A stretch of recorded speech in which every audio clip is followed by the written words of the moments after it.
Looks like we're live. Hello everyone and welcome to yet another Azuzin session. So let's make a little bit of an announcement and officially start the stream. Oh no, your server is going to lose a level. Refer to your server settings for status default. Thank you for telling me that. I'm not sure if I care. Right, so let's do the usual thing. Red circle. Live on Twitch. And what are we doing today on Twitch television? Today we're speeding up my project in Rust. That's what we're doing today. Isn't that epic, chat? I think it's pretty goddamn epic. So twitch.tv/starting, and I'm gonna ping everyone who's interested in being pinged. And there we go, the stream has been officially started. Hello everyone, welcome. Really glad to see you all today. Trying to speak Russian. Today we continue developing the search engine called Serialization, the project that we started to develop like I think a couple of weeks ago or something like that. So essentially it's a local search engine. It indexes the folder, right? It indexes the folder, and then it allows you, it's supposed to allow you to search with like a Google-like prompt within all of the documents within that folder, right? It doesn't really work like that yet, but that's the plan essentially. Right, so essentially how it works, you basically say, okay, index that specific folder, and it just goes and indices it, right? And right now it only cares about XHTML files because that's what we have in the docs.gl site that we're indexing, right? And then you're supposed to say, okay, serve the index that you just generated, right? And it should create like a stat HTTP server, right, so that you can go to locally. So it's purely a local search engine. It's not supposed to be accessed outside of the computer, right? And then you can search for documents within the index, right? So the usual prompt that I use to test things is GLSL, which is the OpenGL shader language, linear interpolation, right? And it should actually, it actually takes some time. As you can see, it's pretty slow, and that's kind of the topic of today's stream. Right, this is kind of a topic of today's stream, but after some time it will spit out some relevant documents, right? So a smooth step is a GLSL function that is kind of close to linear interpolation, but the closest one is mix. So you can actually fix that by saying linearly interpolation, right? Because linearly occurs more in mix, so it will put mix a little bit higher. But anyway, we can actually, yeah, so it put mix a little bit higher. So we can fix all of that with stemming, which is probably going to be a topic for another stream, but that's basically the idea. And today I want you to address the performance of this application, right? So that's precisely what I want you to do today. I want you to address the performance of this application. There's actually two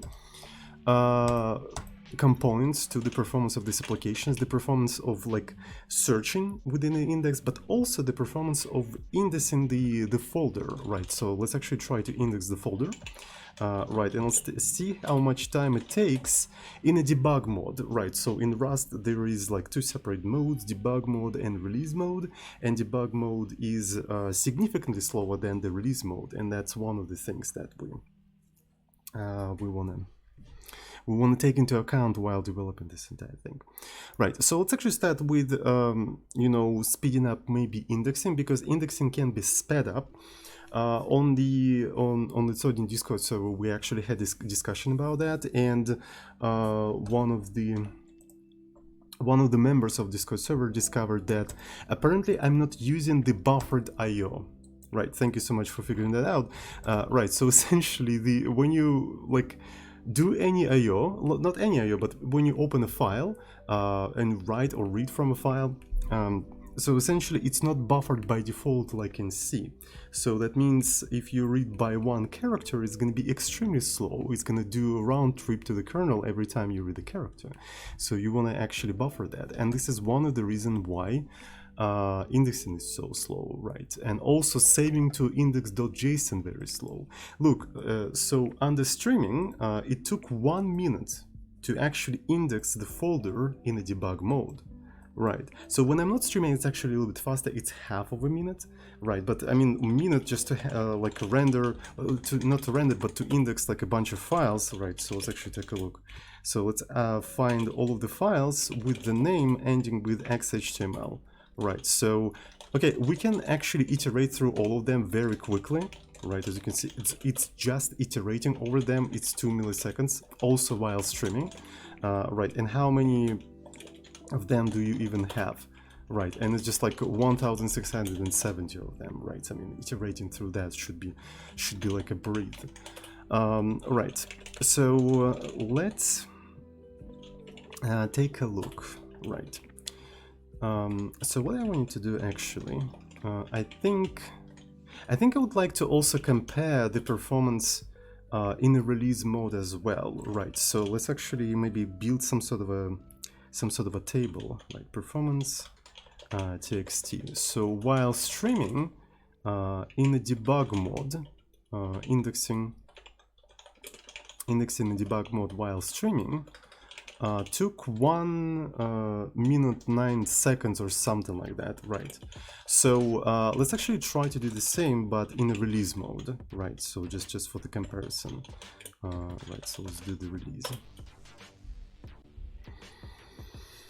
Let's do the release. I'm not sure if I should have actually done time like that, right? Because it also includes the time of... Yeah, I didn't think about that. That it also includes the time of compiling and everything.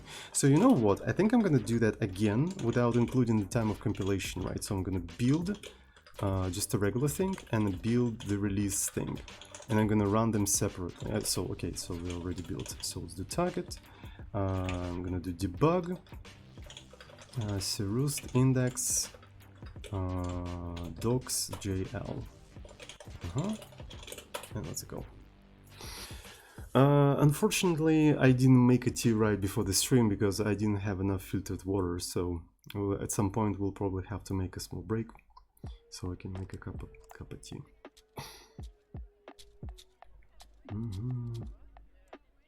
Right, and save in index.json. Okay, so I mean it's around 1 minute, right? So let's actually put it like this, and let's do the release one. Should be a little bit faster, maybe twice as fast. Release. Okay, yeah, half of a minute, which is still too slow in my opinion. For this amount of files, it's not a big amount of files. It's definitely not a big amount of files. For this amount of files, it is too slow, right? So this is release. Okay, so let's take a look at where exactly this kind of stuff may, choke. So we are iterating through all of the folders using the function tf index of folder, right? So essentially it takes the path to the folder and the current model, the current indexing model, and recursively iterates that folder, adding the documents to the model. That's basically what it does, right? So nothing particularly special. Right, and then every time it finds a file, it tries to parse that file as an XML. While trying to parse this file as an XML, it opens that file, right? So it literally opens that file and feeds that file into event reader, and event reader already splits the file into events like opened tag, closed tag, encountered text node, and so on and so forth. As you can see, we only care about the text nodes. We collect all of the text nodes and append them into the buffer, then we return it. Right, so, and the slow part here, as was figured out by members of the Discord server, is the file, because it's not buffered, right? So if, for example, a reader decides to read one character, it will literally perform a single syscall per character, right? So at least this is how I understand how a file works. So one of the ways to solve that is to actually use buffered readers. So the Rust supplied with a thing that takes any read implementation of the read interface and buffers it, basically allocates a little bit of memory, and instead of performing like a lot of syscalls, it actually reads the entire buffer, right, and gives a way to the entity that requests some characters without actually reading very often, which speeds things up because going to the kernel is apparently slow. Anyway, so let's actually try to take a look at the documentation of the buffer reader, right? So this is going to be carga doc let's actually do like this cargo. I think it's in Rust stub, right? So I can do doc and just open. I think it will open it automatically. Yeah. There we go. So let's take a look at the API. And there is like buff reader, right? There is a buff reader, and here it is. So it's a struct that adds buffering to any reader, right? So let me actually put something behind my camera so I know what you can or cannot see, right? I should probably develop a habit to put that right before the stream. Alright, so this is a struct that adds buffering to any reader, right? It can be accessed insufficiently to work directly with the read instance. It can be excessively insufficient to work directly with the read. For example, every call to read to TCP stream results in a system call. The same with file, if I understand correctly. Right, and essentially you just basically wrap a file with this thing. That's it. Right, so let's actually go ahead and see what we can, how we can do that. Right, so let's use stdio buff reader, right? And when we feed the file into the event reader, we're going to do buff reader new, and that should be it. So let's try to compile this entire thing and see if it compiles, if it works. It should work actually. It seems to be working. But this is only one part, right? So we also have a very slow saving of the JSON file when we finished indexing, and this is precisely the same problem, right? So here's the function that saves the index. It opens a file and it feeds it into Serde JSON to writer, right? And the file itself is not buffered as well. So to actually fix that, there is sort of like a mirror thing called buff writer. Right, so here it is. It's the same thing, but in the opposite direction, right? So let's actually use both of them, buff writer and save. Let's go here. So buff writer new. Let's see if this entire thing compiles. Okay, so it compiles. So let's also compile the release version, and let's test the performance of debug and release with buffered, right? So if we take a look at the performance, right, so this is the streaming debug index unbuffered, right? So let's do debug now. Let's do debug, but buffered, right? And also release buffered.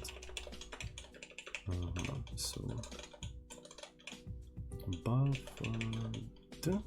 So this is 7 buffered. Okay, so let me see. So this is going to be debug, and let's take a look at how fast it is now. Maybe. So I expect the debug still to be slow. Okay, so let's take a look at that. So this is debug buffered, right? Which is already an improvement, right? If you compare it with unbuffered one. Right, an unbuffered one took over a minute. A buffered one is actually 42 seconds, right? So it's way faster. So let's take a look at how it is going to go when we do the release build. So let's do the release, and it definitely feels faster. Look at that. Look at it go, and 4 seconds. Right, look at that. So yeah, it's literally 4 seconds, right? So thank you everyone. The stream is over. Right. I swear to God, everything in Rust is designed to be to blame you for not knowing what you're doing. Like, everything in Rust is designed around you not knowing what you're doing. Oh, your program is... Did you forget to put a release flag? Did you know about release flag? Did you read documentation? Oh, wait, your output is slow. Did you buffer it? Did you actually buffer it? You forgot to buffer. Like, and Rust is like that everywhere. It's like the whole thing is designed around, oh, you don't know what you're doing, got you, right? Instead of like having like a sensible default, it's about, got you, dub. So, I don't know. Anyway, I'm sorry. So yeah, got you, yeah, exactly. All right, so, and well, there's actually like a change in like it's in two lines of code. Well, I mean, effectively three, right, but it actually speed up dramatically because, you forgot buffering. You don't know what you're doing. You just don't know what you're doing. It's not Rust, it's you. The problem is you. Anyway, so buffer IO to gain the speeds, right? Buffer IO to gain the speed, but there is another aspect. There is another aspect of the performance of the whole application, right? So it's the performance of searching, right? So let's actually do cargo run surf, right? Cargo run surf, and we're gonna provide the index JSON. So do I want to release? Let's actually start with the debugger, right? And here we do, so this is the indexing, right? So this is the indexing. And what I'm thinking is that maybe I'm gonna have like a section. So this is the index, right? And because of that, I can simply remove this entire stuff. So this is the index and this is search, right? So we're gonna have like separate section in here. Is it already done? Yeah, okay, so it's listening at the port A69, A69. Right. Let me see. Okay, so let's do GLSL linearly interpolate. Right, and we can probably take a look at the network just to see for how long does it take. Right, so as you can see, the search is still pending. It is still pending. We're just waiting for this thing. And it took 11 seconds, right? It took 11 seconds. Okay, so let's do streaming, debug. And it took 11:42 seconds just to search, by the way, just to search.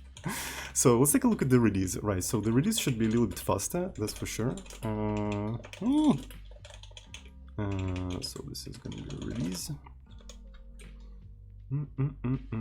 Oh, it's pretty cool that I don't even have to refresh the page, right? Because it's kind of like it can work offline. And then I can do this thing, and let's take a look. You can't see shite in this mist, unfortunately. I wonder if I can just, yeah, okay. So it took 1.4 seconds. Right, so it took 1.4 seconds, and you can say, okay, that's actually good enough.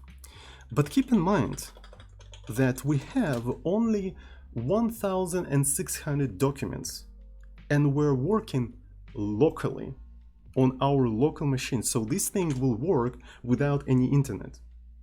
I could have demonstrated you, but I'll have to stop the stream and you won't be able to see, but trust me, this thing is supposed to work without any internet. Right, so for these few documents, 1,600 documents is not a lot by today's standards. Like your computers can, you won't believe how much work your computers can do. All right, so iterating through like 1,000 documents is just like nothing for your computer. It's literally nothing. It shouldn't take 1 second. So furthermore, right, so we can even take a look at how many iterations the search process performs, right? So if we take a look at the model, I actually split the code into separate like modules and stuff like that. So now we have the main module, the model, everything related to the search model, the you know, the document index, I mean the term frequency, the inverse document frequency indices, all of that math is located in this module. And we have a server module which is primarily responsible for serving the website, right? So if I take a look at the module, so it has a function search query. It takes the model, the index model, and the query as the text, as a sequence of characters, and then returns you a vector of paths, right? Paths of the document that fit that specific query, and their rank. So they're also sorted by the rank in a descending order. So at first is the most relevant document to that specific query, and the last is the least relevant document to that specific query. So essentially what we're doing here, we are iterating through each document, right? So here we have roughly 1,600 iterations, right? So we're iterating through each individual document. And for each individual document, we're computing, we're basically computing a formula for each individual token of a query. So in a query, in our case, when I put, how many things did I put in here? Right, so I put like 3 words in here. Right, I put 3 words in here. So essentially, the amount of iterations that you have in here is 3, right, 3 multiplied by this. Right, if you take a look, 3 multiplied by 1600, this is how many iterations the computer make. It's freaking nothing. Really. We can even confirm that. Right, so essentially we can just like count the amount of iterations, count plus 1. Right, and we can print that thing in here somewhere. Right, so print count. Right, just print that thing and see how it goes. So it has to be mutable, of course.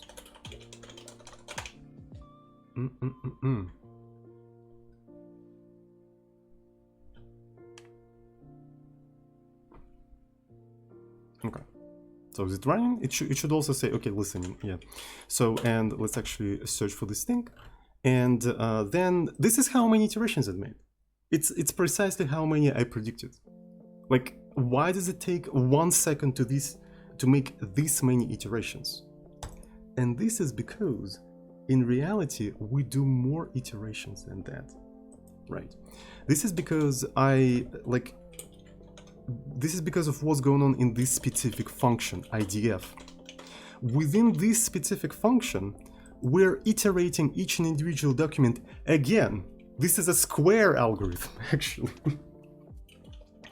And what we're computing in here, right, we're computing essentially in how many documents a specific term occurs. So you have a term, and basically one of the metrics that is important for us is how frequently that term occurs within a single document, right, within a single document. But also there is another metric, it's in how many documents this term occurs as well.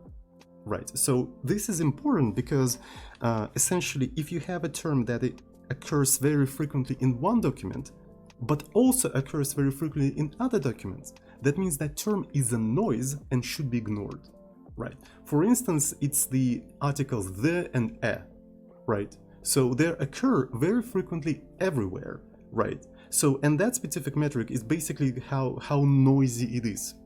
So, and essentially what we need to do, we just need to cache this information. We pre-cache the frequency per document, but we, for some reason, I think I forgot, we don't pre-cache in how many documents that specific term occurs. Right, so in essentially what we have here not a linear algorithm, but the square one. And since you have 1,000 documents, you do million of iterations. And million of iterations, in fact, on this computer can take up to a second. Yes, so it does make sense. Right, so another thing, like what we need to do to improve the performance of the search, we just have to cache more things. And that's going to be the second stage of today's stream. Right, so on the second stage of today's stream, we're going to be basically reworking the model so we also cache the document frequency, not only the term frequency per document. Does that make sense? So for those who want to know like more information about what I'm talking about, we are using a thing called TF-IDF, which stands for term frequency inverse document frequency. Right, so it's a very old, very simple model, which is used by, you know, very simple search engines, nothing particularly fancy. Right, and essentially it's a system that ranks the documents based on a query, and it tells how each document is relevant to that query. So if a term occurs very frequently in one document, that means that this term is relevant to that document. But if the term also occurs very frequently in other documents, that means it's less relevant to that document, that means it's a noise, right? So that's why it's called term frequency, but inverse document frequency. If it's frequent in a document, it's relevant, but if it's frequent in all documents, it should be less relevant. So that's basically the idea. Right, and you can read more about that on this Wikipedia page, right? So I'm going to also put that in the description as well. A very simple thing, a very simple formula. So in fact, the whole math for searching is this, right? So here we have term frequency and inverse document frequency. That's it. That's the whole math. and it actually works really well, relatively well. Nothing, you know, mind-blowing like artificial intelligence, but I mean, it gets the job done, right? It searches relatively relevant things. Right, so let's actually, I'm gonna put that in the description. And yeah, so TF-IDF, I'm gonna put that thing like so. All right, so before I go into actually reworking this entire model, as I already said, I didn't make a cup of tea right before the stream. So let's make a quick and small break. I'm gonna brew a cup of tea and we're gonna start extending this model, right? So essentially we're gonna just try to store more things, right? Just store more things. Right, so let's make a small break. Okay, so let's go. So what we need to do. Right now, we're using term-freq index as the main model that will build up and passing around, right? And what is it? It's a hash map from path to the document to a term frequency, to another hash map, which maps the term and how frequent it is within that document. Right, so essentially what we need to do, we need to have another hash map that I would personally would call something like maybe document frequency, which is another hash map from a string, from a term to usize, and it answers the question how frequent that specific term occurs in all of the documents, like in how many documents that term occurs.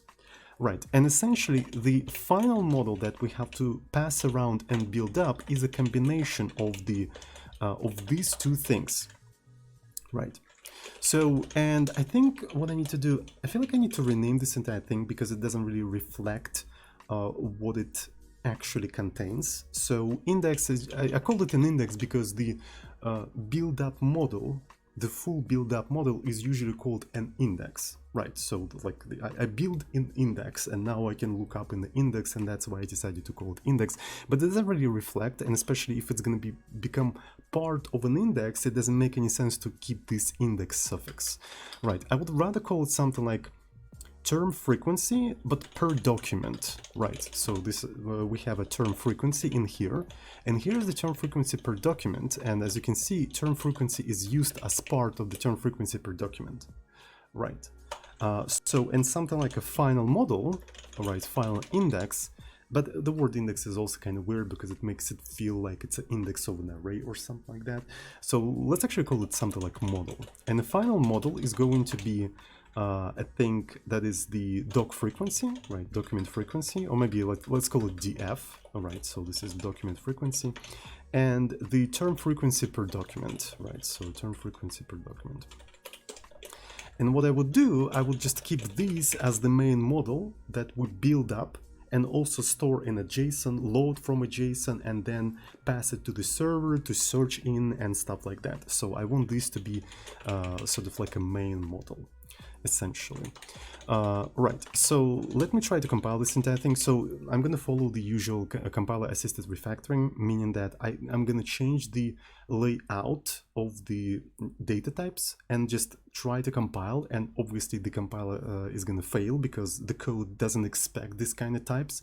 We're going to follow the compilation errors, we're going to fix them all and hope that that actually refactors everything accordingly, right? The usual compiler assisted refactoring. Right, so let's go, let's just do cargo build and hope for the best. Right, hope for the best. Of course it failed, and one of the things we did, we renamed term frequency index to term frequency per document. So this is probably something that we want to do first. Right, so I'm gonna rename this to per doc. Per doc. Закрой. Per doc. Sorry. I'm just dumb, so random words actually kind of funny for me. Right, okay. So let's just go and replace all of these names. And it should compile now, right? So since we didn't actually change any of the functions that work with the model, it compiled, but it still works the same. So the main function that searches within the model is actually search query, right? And it accepts the term frequency per document. So I think one of the things it should accept now, it should accept the model, which includes the term frequency per document and also document frequency, right? So maybe it also makes sense to call this thing a model, right? So that is a very significant change because this function is used in 2 places at least, right? Because we also have a search subcommand that can do search in the command line, and we have a search in the web, right? And also, like, it connects a lot of different things around, so that should generate a lot of compilation errors that we should follow and eventually fix and refactor the code, right? So my goal right now is to generate as many compilation errors as possible, so I know all of the places I have to go and fix and refactor, I would even say. All right, so in search query, we are iterating, in the search query itself, we are iterating the document frequency, term frequency per document. So this is one of the things I have to do. I probably have to do model term frequency per document, right? And probably makes sense to actually take it by a reference. So the iteration goes by a reference. There we go. So what's the next error? Let's take a look at the next error. So in the next error, we pass TF index, which is the term frequency per document. So it has to be model TFPD, right? What else do we have? Okay, so here's a completely different place. It's a serve API search. It's literally a function that is called when you press and enter in here, right? So the JavaScript does a fetch query to API/search, and this function is called in here, right? And what do we do in here? Right. So essentially we pass the index that we got from the argument of this function, but this is an old index. What we have to accept now, we have to accept a model, right? We have to accept a model, and instead of passing TF index, we have to pass a model, right? So we found the proper place, but changing the signature of this function now broke all of the places where this function was called. So we're creating a chain reaction, a refactoring chain reaction that we're following, and eventually, hopefully, we're going to refactor the entire thing, right? So let's go. So model, it doesn't know what the heck is a model, even though we're importing everything from the model module. But apparently I forgot. Yeah, I forgot to put pub in here, right? So the classical Rust. You don't know what you're doing. You forgot to do pub. Sensible defaults, no. All right. So let's go. What's the next thing? Okay, now since we changed the signature of Surf API search, now the places that call to these functions are broken as well, right? So this function expects the model, so let's actually provide the model here as well. And that requires breaking this function, right? So you see, we're climbing up by the call stack eventually. We're climbing up by the call stack, and then eventually we achieve like the main function where, you know, the final thing is called and whatnot. Right, and that's how I do refactoring, without any IDEs or anything like that, only the compiler. So that's why I call it compiler-assisted refactoring. So you may say that it's kind of like a rather primitive. Isn't it better to use like a very specialized tool to do this kind of thing? But you know what's cool about this approach? Is that it's universal. As soon as you master this approach, it will work in any language, including dynamic ones. You can actually do the version of that even in dynamic languages if you actually force the program to go the path that you want to actually refactor. Right, imagine that you trying out a new completely new language or developing a new language on your own. This method will still work. It's less powerful, less primitive than using a full-blown IDE or LSP or anything like that, but it's universal. And that's why it's so powerful. It's just a universal method that you can use and achieve like pretty reasonable refactoring. So yeah, so it's sort of like a trade-off, right?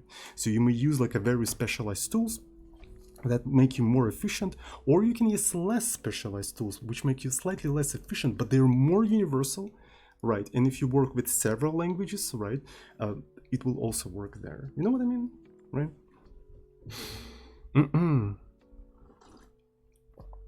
So yeah, and I kind of prefer that because I like to sort of like disassociate my work from the language, right?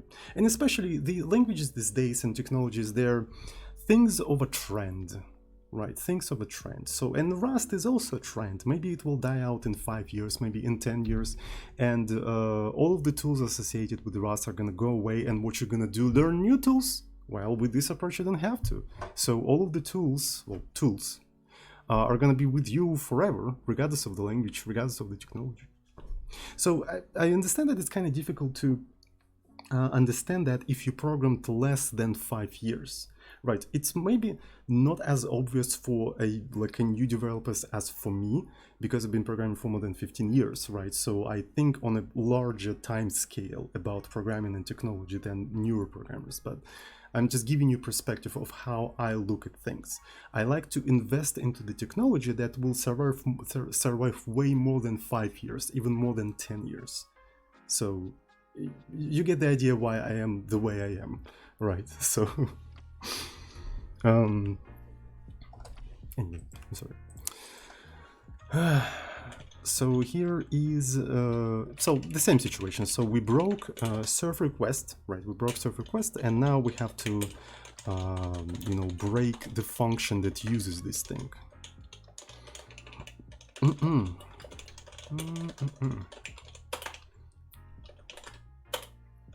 Okay. So, and here's the same situation. So now we're passing model, and here is an interesting thing, right? We are, like in this specific case, we're reading the model from a JSON file, right? So, and as far as now, if we take a look at the Serde JSON, this one is actually rather interesting. So, cargo doc open. Can I just open it? I wonder if it will open it because the program does not compile. I hope it will open it anyway. Yeah, so let's go to from reader, right? From reader. Right. So it expects, from reader expects R, which implements the read interface. But most importantly, it returns T, which implements deserialize. It implements deserialize. So what's cool about the term frequency per doc is that it's a hash map, and the Serde is supplied with a deserialize implementation for the hash map. But we're going to be replacing it with our own thing in here, right?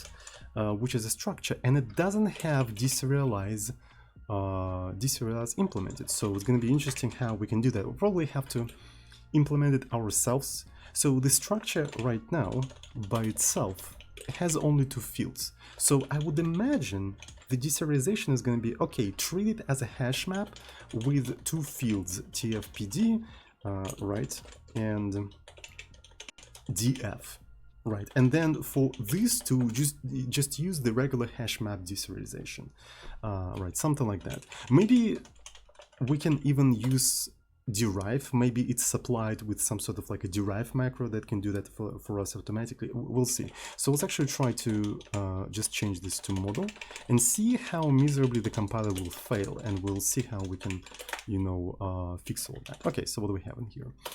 Yeah, so it says that it doesn't implement deserialize, but this one was called deserialize owned. I'm really interested in what is deserialized owned.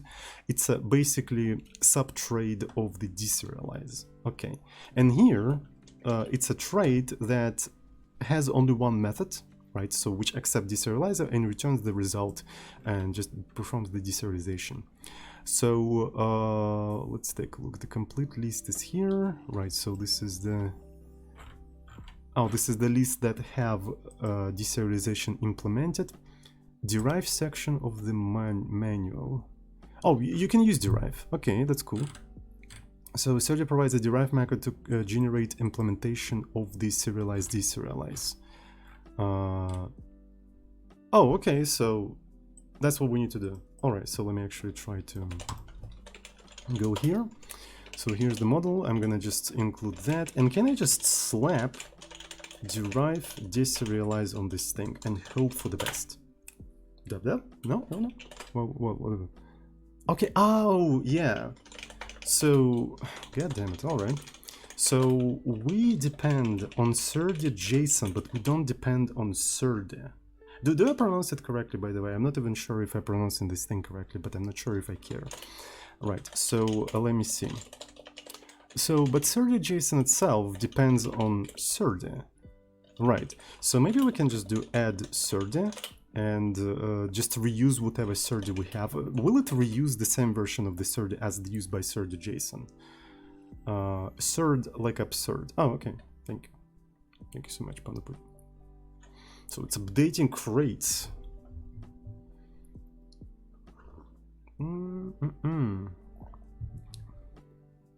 That's a lot of crates. Is that how many crates I need to add Serde? Probably. Definitely absurd. So fast. But I mean, my computer is very slow. It's like a 10 years old laptop, so it is what it is, and it isn't what it isn't.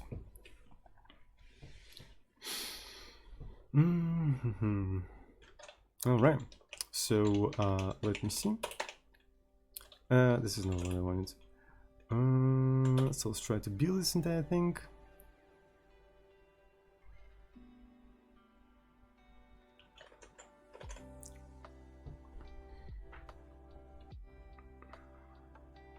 Okay, let's build them. Cannot derive macro in the scope. Deserialize is impractical, but it's only a trait without a derive macro. Do I need to install another package? Oh, it's okay. So it's behind the feature thing. Yeah. Okay. So let's actually do that. Toml. Okay. So Serde. Does it use the same, by the way, version as the one underneath? Oh yeah, it does. Look at that. It's like literally reusing the same version. It's pretty cool. All right. So this is a version, and what else do we have to do? We have to add the feature derive. All right. Is it going to work? I wonder. Downloading crates, compiling the crates. Okay.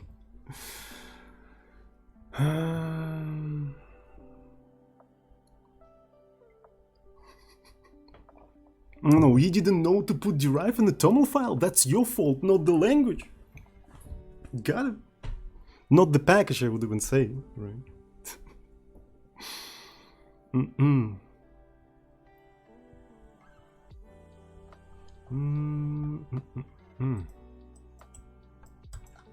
It's actually way slower than when I'm not streaming, right?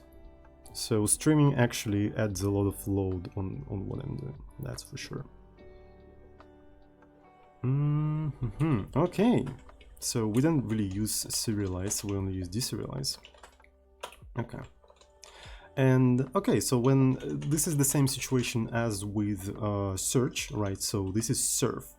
And we need to do literally the same thing. We need to read the model from the JSON, right? We need to read the model from the JSON and put the model into the server, right? It's actually not that, but this one. There we go. So is it gonna compile? It should compile, actually. All right. So if I try to serve the index, it should be it should actually crash because the scheme of the JSON file has changed. So we'll have to re-index the entire folder. So let me see. So it's running, and as you can see, yeah. So it's missing field TF-PD, right? So because essentially what it's trying to deserialize, it's trying to deserialize this structure, but the file contains only this substructure. Subtype, I would even say, right? I'm not sure if it's a good way to call it subtype, but you get the idea. Right. So, and I suppose we'll have to rebuild it. What's interesting is that we haven't refactored the indexing, right? When we do the indexing, right, we're still trying to build the index, not the model, right? So this is something that probably we have to change, right? We have to create a new model. Right, and we need a way to create a new model. Maybe if we derive the default value for this thing, we should be able to do something like default. You know what I mean? Right, because all these, you know, members, they do have the default implementation, so that should be doable. Right, so we do that. tf index of folder. Right, you know what I want to do? I want to rename this function because it's not about taking tf index of a folder. I would say it's more of a add folder to model. Yeah, so that's essentially what we're doing in here. Right, so we're supplying the mutable model, right, the mutable reference to a model and the path to a folder. And essentially what it does, it adds that folder to the model, right, recursively if needed. Right, so tf index of folder, add folder to model. There we go. Okay. So, and let's go through the compilation errors, right? So let's go through the compilation errors and see what we have. So here's the, oh, we also have the save tf index. So maybe I should also rename this entire thing, save model as JSON, right, as JSON. So here we're going to supply the model, pointer, immutable reference to the model. And then the path, right? So that should work. So let's see. Okay, so when we're saving the model as a JSON, we need to save the model rather than tf index. Okay. Save model as JSON. Look at that. Look at this code. Look at that. So we create a new model, the default model. Then we add the folder that is provided through the arguments to the model, and we save the model as the JSON. What could be more readable than that? It's just like, it's so straightforward. As simple as that, without any bullshit. Super simple. Absolutely love it.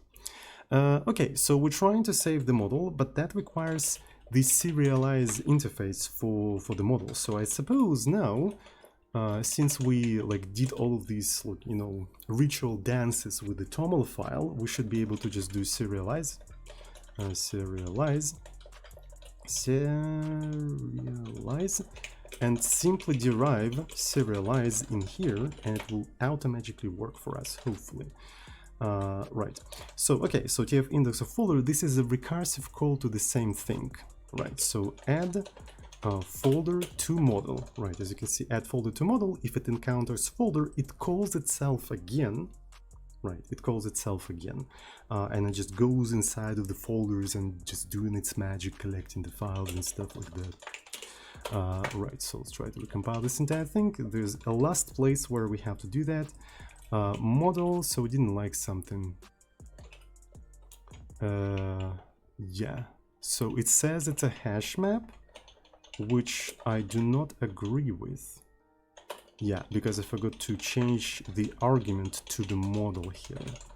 Alright, so that means here we have to do the model. We're almost there.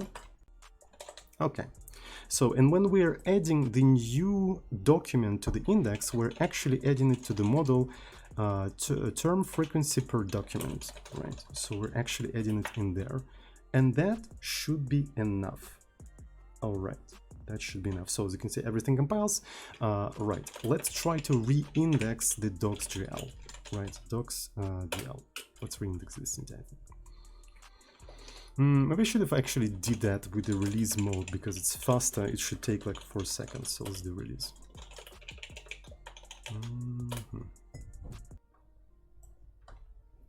Okay, we're indexing finally. Poggers. And we finished indexing. Nice. So the file takes 3 megabytes, but this is because we haven't started like indexing the actual document frequency, right? So let's actually try to prettify the index JSON, right? It's going to be JQ index JSON, and I think we have to put dot in here. Oh, you put dot first in here, I suppose. Yeah, okay. Right, I can't. Okay, so I actually killed it. So let's redirect that to index pretty JSON. It's a pretty JSON. And let's open it up. So it's now 5 megabytes. Right, so this is how the model looks like from the inside. You have a field TFPD, and you have the second field. We're actually going there. I should probably use Vim for that.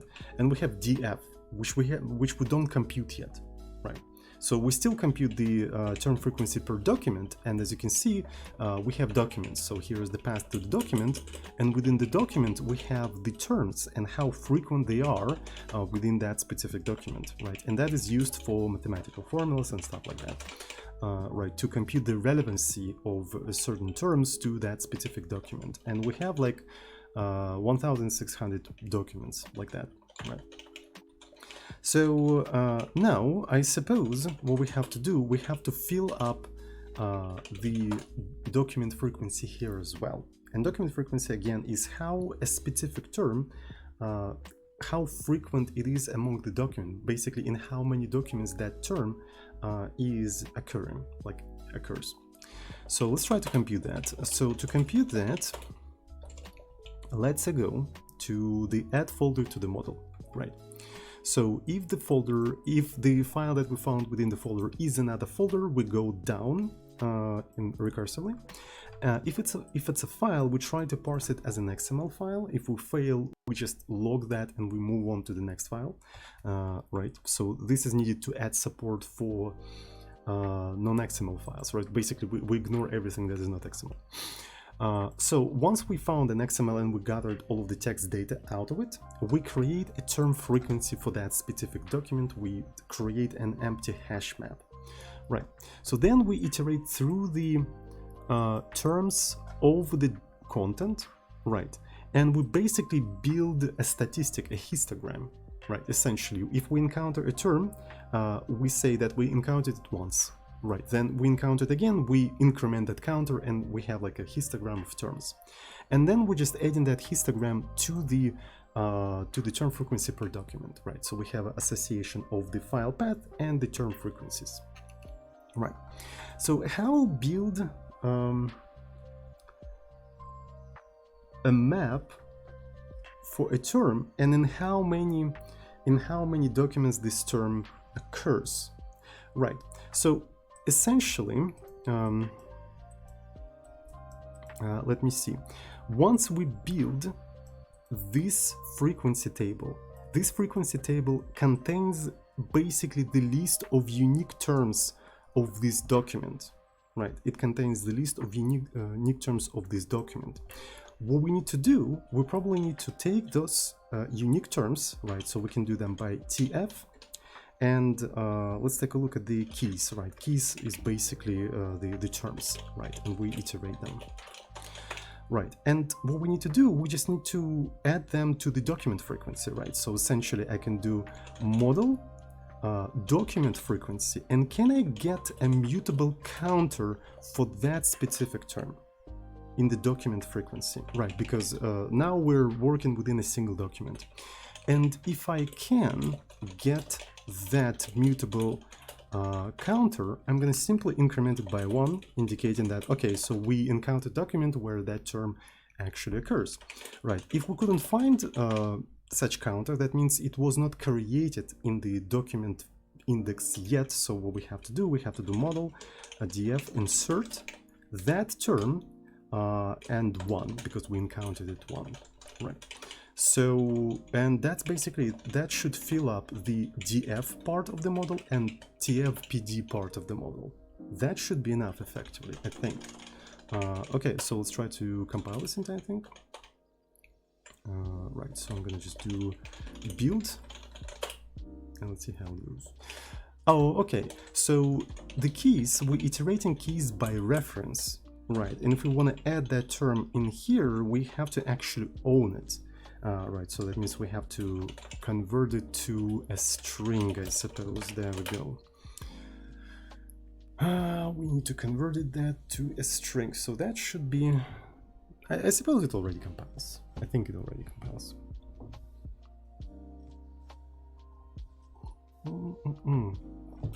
All right, so let's try to build an index, I suppose. Let's try to do run index docs.gl and see if it actually, first of all, increases the size of the index. So the size of the index was 3 megabytes. Right, so what's the size of the index? As you can see, it was 3 megabytes, right, 3 megabytes. So I'm gonna refresh this entire thing. I think I did this weird thing. I accidentally tried to open this file and Emacs is incapable of doing that. So let me see. Yeah. So let's actually reopen it one more time. So the file is too big and it contains a single line, and Emacs, it actually dies when it tries to open this kind of stuff. Can you Vim do that? I didn't think so. Oh, got him. Anyway, so yeah, as you can see, it died trying to open this entire thing. But in any case, we can already see that the file, the size of the file actually increased by 100 kilobytes. Right, so and I suppose this 100 kilobytes is essentially the additional document frequency, right?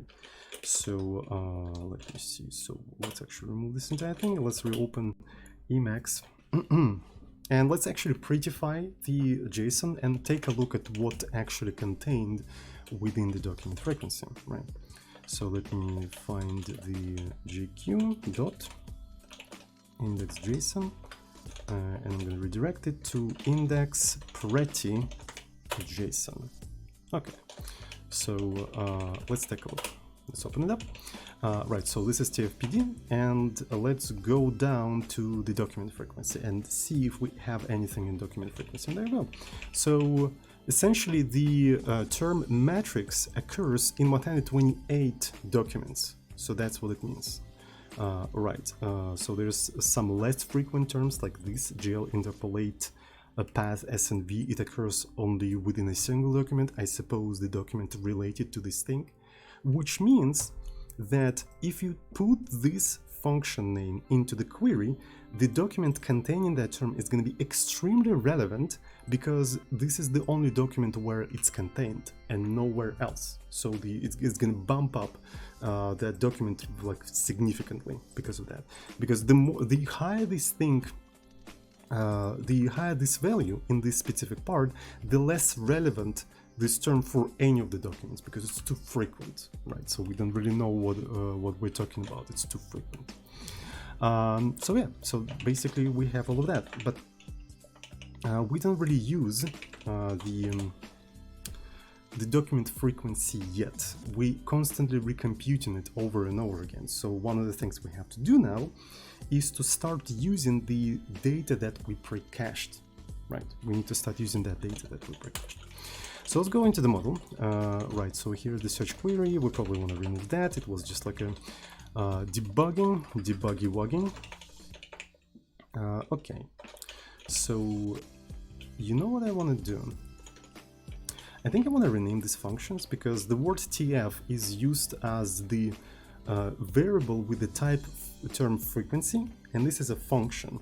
So to indicate that this is a function, I would probably say something like compute TF, right? So I indicate that this is an action, right? So I'm trying to reduce confusion for myself. Right, so let me try to do a cargo build. Let's do cargo build.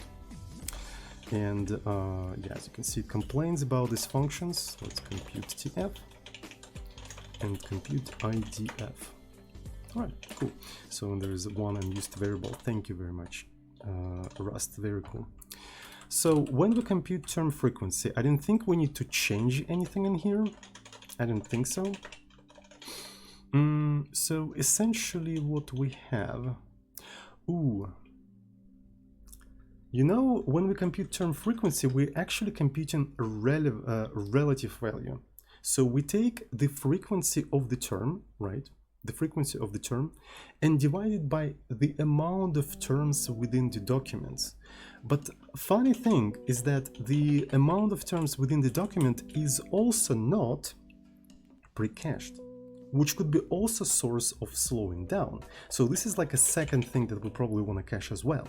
But we're not talking about that. We're talking specifically about computing IDF, and I just want to see how significantly it will speed this thing up, or will it speed it up at all. So essentially, here's this thing. So we don't have to do this stuff anymore, right? We don't have to do it anymore. We can probably accept document frequency, right? So this is going to be docfrec, and I can search, okay, df get the term. Right, and then I suppose I'll need to clone that term because get returns a reference, and by cloning it, I'm actually dereferencing this entire thing. And then I want to unwrap this entire stuff, right? But here's the thing. This is going to be the divisor, right? It's going to go in here, which means if it's 0, you're gonna get division by 1, and this is why we have max 1 in here. So I think when we unwrap it and we cannot find it, we can literally say, okay, 1. Right. And now we should be able to just replace this entire thing. So now we're kind of using the cached value. So also n is rather interesting. N is basically the amount of documents that we have, and I suppose we can pass the amount of documents like this. Right, but we need it as a float, so I suppose I can do something like that, and it's gonna shadow it. But as far as I know, Rust actually okay with shadowing. It even kind of encourages you to shadow the previous values of the variables, right? So because it got that habit from a camel, because this is what you do in a camel. So I suppose this is totally fine. So here we have to supply the amount of documents and the document frequency hash table, right? And that should be fine. Okay. Alright, so some languages don't like shadowing, some languages like shadowing. It's just like a preferential thing. Alrighty, so what do we have in here? So compute IDF, here the amount of documents is the length of the TFPD hash table. So I'm going to put len in here, and then I'm going to take model df and pass it by a reference, right? So that should be enough, hopefully. Okay, so it compiles. It actually compiles. So let's take a look at the performance measurements and stuff like that. So streaming, debug, no df caching. This is I remember, what was that? I think it was like around 1.4 seconds. Yeah, we'll have to confirm that at some point, right? No df caching. So let's actually confirm that. I think it's kind of important. So I'm gonna stash everything. God bless Git. Oh my god, it's so easy to just like stash your thing and just check something. Alright, so I want to build release. Maybe I'm gonna just like run. Oh, and that means I have to rebuild the cache because the cache is different now. Right. Okay, for the science we have to do that, right? So for the science. God bless Git, and for the science we're gonna do that because science does not contradict religion. Alright, so let's do run release index doctrine, and let's go. Maybe I should actually keep like the previous versions or something like that.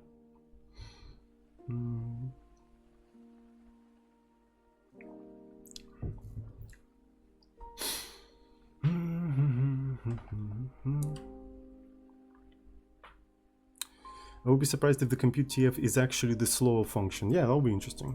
I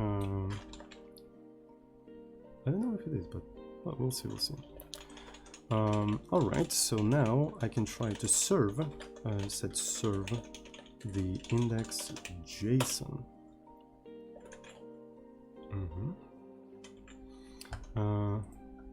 Oh, I still have it in here. I'm an idiot. Okay, so it's 1.4170. Okay. So it was in fact 1.4. Like I didn't even have to do that, but I did it anyway. Right. Okay, so def. So streaming debug def caching. All right. So let's do what? Let's pop the stash and do index one more time. Release index.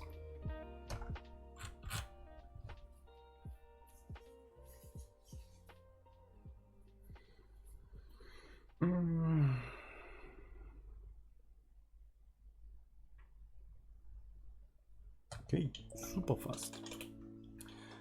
Now I'm gonna go to serve, but in debug mode. Index.json.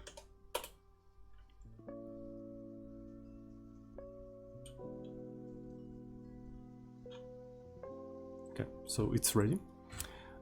Let's go. I wish I could. Can I actually move this entire thing to kind of a different place? But I don't know. I remember there was like a way to... Oh yeah, here it is. Yeah. Maybe I can even do something like on the right. That's even better. So now I can show all of that stuff to you, my friend. Yeah, now we can see shit. Can't we? We can. Alright, so I'm gonna try to search for that. This is a debug with DF caching. Let's refresh maybe. Okay. GLSL interpolate linearly.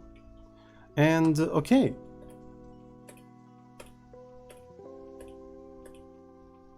Let's say it's 163 milliseconds, right? 163 milliseconds, which is better than 11 seconds. So, asymptotic optimization, literally asymptotic optimization. I wonder if, yeah, about 100 times better, yeah. So, but this is debug mode. Chat, this is debug mode. What about a release one? Right, so this is, yeah. So let's actually try to do a release one. 20 milliseconds, yeah. 163 is bigger than 11, yeah. Okay, what the hell is that? Okay. I don't care. Alright. Now we're talking. You know, web devs usually say, oh, 100 millisecond is okay. How about 13 milliseconds? This is the speed I was talking about, because we're working with a limited amount of documents, like thousands of documents on a local machine. Thousands of documents on local machine should be nothing. That's the speed I expect. 13 milliseconds. And we didn't even cache another thing, so there is another low-hanging fruit to improve the performance. That's what I'm talking about, yes. Alright, so streaming no DF caching, with DF caching, but release is 13 milliseconds, roughly. So all of that is just like roughly. Alright. Power. Epic Poggers moment. But we can do even further, I suppose. Right, so because there is another thing that we could have cached in here. Right, we could have cached this part. And this is basically the amount of terms per document, right? So here we have a mapping, the path to the document and the frequency table, right? Along with the frequency table, we need to store one single number that answers the question, how many terms we have per that document. I think the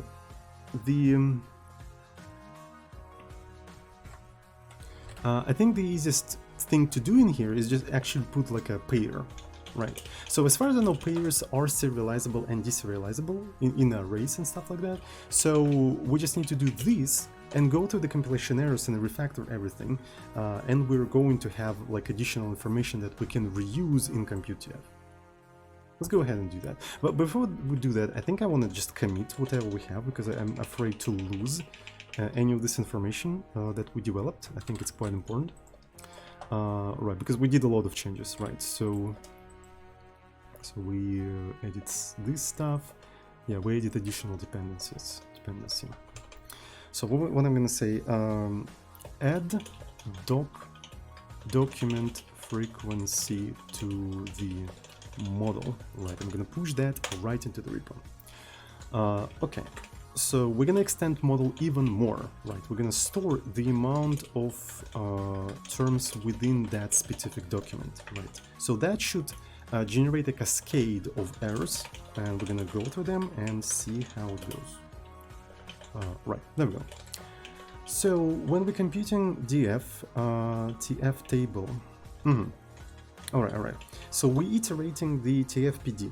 So here we have path to the pair. So that means here we should have, let's call it n, I suppose. Right, so let's call it n. And this is the n that we have to pass in here, I presume. Right, that's the n we have to pass in here. So we can even do something like n, which is kind of interesting. It makes this function, the signature of these functions, the same, because termFrag and docFrag are aliases to hash map with the same type. So there's this thing in here. Yeah, these two functions have the same signature all of a sudden. Yeah, it's just like they're semantically different. The meaning behind them is different, but it's kind of interesting. And the only difference between these functions semantically is that IDF is inverted and added logarithm 10. I wonder if this could be actually compressed and factored out into a single function, and then whoever calls to this just inverts and logs 10 by themselves, right?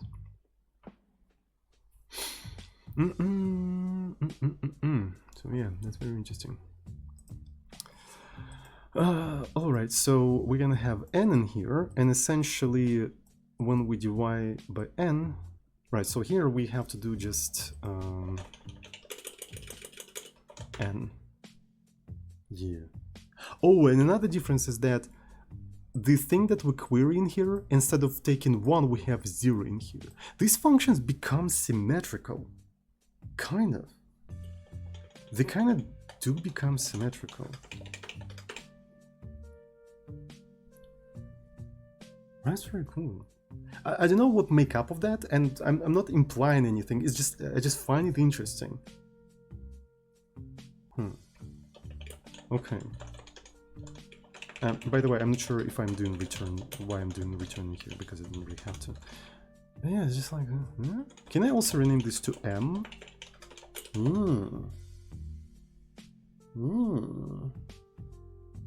I'm sorry. I don't know why this kind of stuff fascinates me. So there's something with my brain, is that every time I see like a repeating pattern in a code, I get very fascinated by that, because I think, what if it's like some sort of interesting abstraction hiding in that we never like seen before. It's just like, it feels like something emerging out of the code. That's why I like programming so much, because you just like type in some things and different things starts to emerge out of the code. Or maybe I'm just going crazy, I don't fucking know. Because people usually are not excited about programming as me, right? I don't know why I'm excited about it. Anyway, sorry. So here's the n. We have to put that n in here, but the problem here is that when we iterating, it's just a reference. Since it's a reference, I don't have to put reference in here, but I have to dereference this thing. Finding patterns is fun also outside of programming. Ooh, I think at some point I was trying to get into game design. I'm still trying to get into game design because it's a rather interesting thing, and I read some book about game design. I forgot its name, unfortunately, but it's a book. It's the first book that comes up in a Google if you Google something like book about game design. Can I actually Google it up? Can I find a book about game design? I think it was Art of Game Design. A theory. A theory of fun for game design. Yeah, this one. I think this one. Right, but I might be wrong, but I think it's that one. But the idea here is that the point of making a game is creating an environment for the player to discover patterns, because our brain is actually evolved to constantly search for patterns and learn patterns and apply patterns. And making a fun game is essentially making a sandbox full of patterns to recognize and discover. Right. So, and essentially, the reason why it is fun because it simulates life. Right, because we evolve, the reason why we evolve like that is because recognizing the patterns and reusing, like, and compressing the patterns is part of our survival strategy. So essentially games simulate life in that sense. They provide an environment with patterns to recognize and play. So which is kind of an interesting thought if you think about it. Right, and I actually said multiple times that I program for the same reason people like play video games, or specifically why people play chess. For me, it's literally a video game. Yes. It's literally a video game for me because, like, by just programming, I'm just discovering new patterns, new interesting patterns to play with for my brain. So that's why I like it so much, because I treat it a certain way. I treat it as a game in a sense that it's an environment where I can discover and play with patterns. And you guys are watching Let's Play, precisely. Yeah, so this is and that's why there's appeal to hundreds of people watching the stream, because it's basically a Let's Play. Yeah, that's what it is, it's Let's Play. Interesting. Okay, that's pretty cool.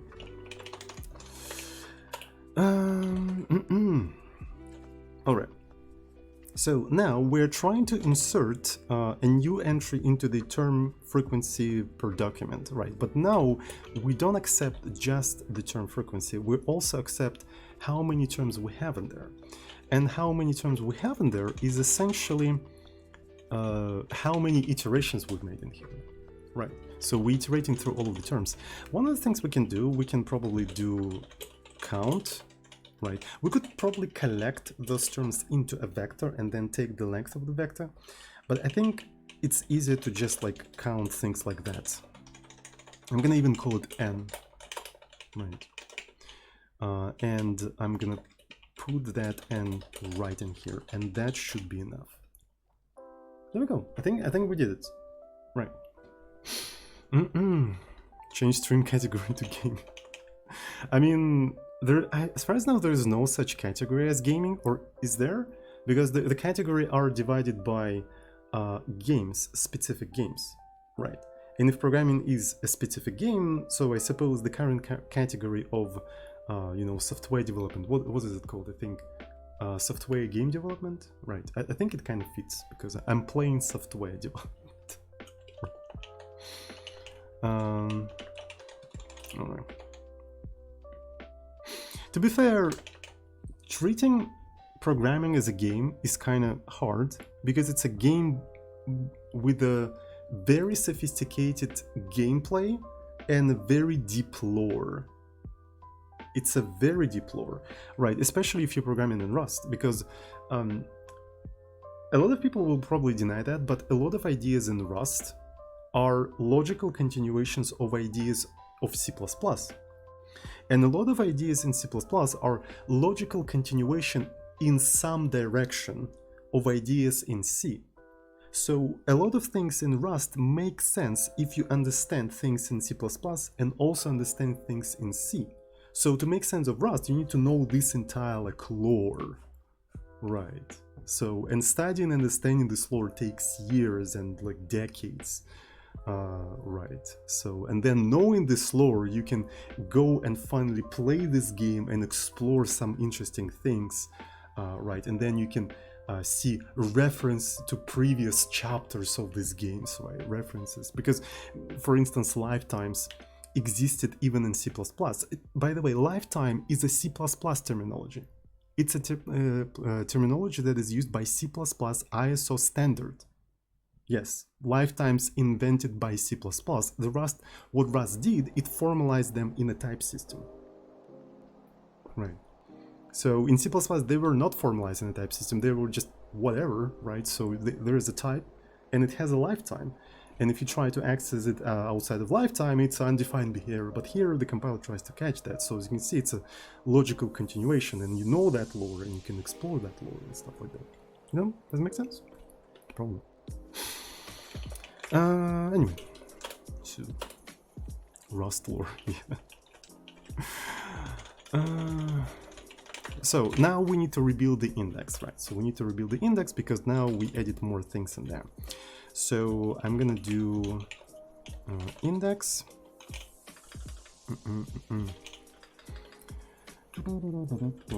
Docs.jl. So we'll just reindex the entire thing. It's a hard game to level up. Yeah.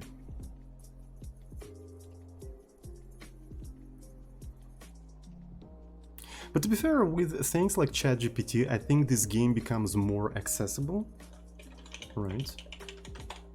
Because you at least can start playing it without really knowing much about it, and hopefully, my hope is that eventually people will get deeper and deeper to the point when ChatGPT becomes useless for them, for their expertise, and they start to discover things on their own. So ChatGPT could be actually a pretty good bootstrap for people to get into this kind of game. ChatGPT makes the black box even bigger. It's kind of difficult for me to assess the usefulness of ChatGPT because I literally don't have an access to that, right? So all of my assessment of ChatGPT comes from the memes on the internet and screenshots and videos. So yeah, I don't know. Maybe it is useful, but I just hope that it is useful. I'm just hoping that humanity is moving in the right direction. So yeah. So this thing, we already built the index, so let's try to, you know, prettify the index to take a look what's inside of the index, right? And there you go. So it actually serialized the pair as an array, right? As you can see, for a specific document, we have a pair, which is the size of the document, meaning that this is how many terms you have in there, and here is the frequency of that terms within that thing, right? Which is rather cool. So we should be able to already do that. So in the model, we already use this entire thing. I'm just double checking. So that should be fine. All right. So let me now go to my performance table. So no DF caching. So let's start with, I think streaming should go without saying, right? So all of the measurements are taken during streaming, which means they are, it's usually magnitudes actually, at least one magnitude. Is it one magnitude? It's a half of a magnitude, which means they are slower. Yeah, which means they're slower. So, and let me get rid of this noise. We replace this with nothing, right? So, okay. So this is without caching, and this is DF caching. So interestingly enough, right? Now we have always DF caching, right? So there's always DF caching. But also TF, how to say TFN, so N of the term frequency caching debug, right? So, and let's serve this entire thing in debug, right? So I'm going to do run serve index JSON, right? And see how many milliseconds it will take. I'm hoping it's going to be milliseconds. And this is debug, right? This is debug. Wait, this is kind of weird. It looks like a release now. Okay, so it's around 25 milliseconds. Let's put 25. 25 milliseconds. Okay, so that means the release should be even faster, but it's gonna be faster than 10 milliseconds? Really? Is that how fast it's supposed to be? It's kind of hard to believe, but I mean, okay. So here is as much caching as possible. We're caching like everything, and we also optimized everything. Damn!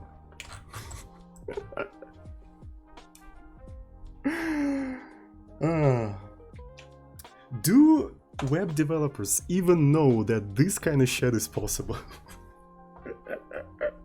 Because web developers are always like, oh, it's under 100 milliseconds, that means we optimized it. Like, how about under 10 milliseconds? Can you do that? This includes like a network connection and some other shit. Right, so this includes the time when it takes for a browser to connect to this thing, query the thing, that thing searching, then responding, and then rendering this entire stuff. It includes all of that. Right. Now we're freaking talking. Now we're talking. Linear interpolation. And yeah, it's super fast. That is very freaking epic. Holy fuck. So what's the average here? So primarily 4. Let's say 4 milliseconds. Yeah. So let's actually take only release. In terms of release, no DF caching, release. So we optimized from 1 second to 4 milliseconds in release. Right. In release. So that's what we did. By basically caching a lot of things, right? So we just like, yeah, cached literally everything. Is it poggers, modules? I think it's pretty freaking poggers. Okay, cache the amount of terms within the document. And push that right into the repo. It would be kind of cool to measure these things when I'm not streaming, right? So, but I can't do that on the stream, so I have to do that off screen. So, I suppose what I can do, maybe I'm gonna, for the YouTube people, I'm gonna put that in the description, right? So, essentially, perf txt when I'm not streaming, and for people on Twitch, I'm gonna post that in the announcement of the Discord server, right? So I'm gonna do all of the measurements off screen, and I'm gonna post the file when I'm not streaming, right? I'm gonna do the same basically things, but when I'm not streaming, and see how fast it's going to be, right? Because I'm streaming right now, and right, so that means it should be faster, but who knows, because maybe it became so fast that it's bottlenecked by the browser already. Right, it's not bottlenecked by the program itself, right? But that's the performance that I would expect from a statically typed native compiled language that uses LLVM as a backend. That's the thing I expect from C, from C++. Yeah, that's what I expect. The thing above, right? Like literally like 11 seconds is just like what kind of scripting language is this? I mean, come on. Now that's a proper real programming language.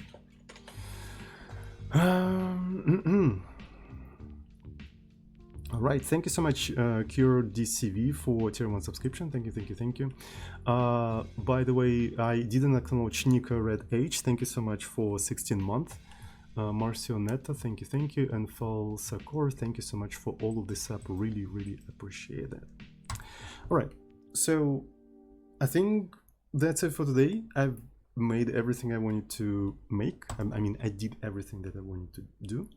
I confuse do and make sometimes because I don't speak English. English is a hard language. You have so many words in there for different cases and stuff like that. Oh my god. I think in Russian, we don't really distinguish between do and make. We do not distinguish between simple and easy. So English has so many words. It's insane. Anyway, that's it for today. Thanks everyone who's watching me right now. I really appreciate it. Have a good one, and I see you all on the next Azuzin session. That's it. Love you.